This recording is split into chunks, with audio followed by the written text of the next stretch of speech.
Good morning, folks. A lot of people were asking me why didn't I put in the stove the alcohol burners.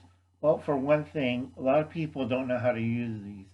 And then the trouble is, it's a simple thing. You put alcohol in it and you let it warm up and evaporate and you torch this.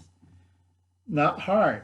But when I teach people how to use this or the little aluminum can ones, they don't get the holes right. They put in the wrong kind of fuel. Do not put gasoline in these things. Okay, I'm getting tired because they don't know how to use this. This will fit in the sterno stove fairly easy if you got the proper fuel and you know what you're doing. Bad thing is wrong kind of fuel. You don't know what you're doing. It's not properly maintained or made. It won't heat up a cup of water.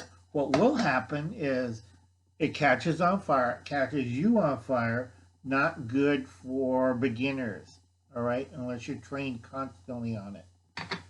Second, Firebox Nano.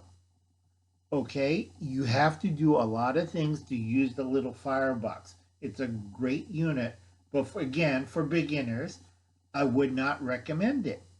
Because I've seen people, okay, it fell apart in the middle of fire.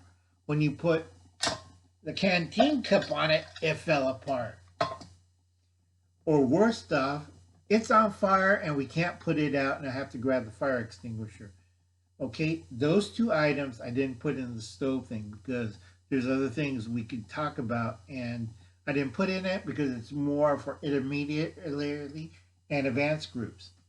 Now, Steve, old school trainer, Steve of CORSAIR Trainer, I get Martha and Steve mixed up. The beard. Okay. Bleh. CORSAIR Trainer, Steve's channel. Go check him out. He did a video this morning. Very good video. And I'll catch you later. You have a nice Sunday.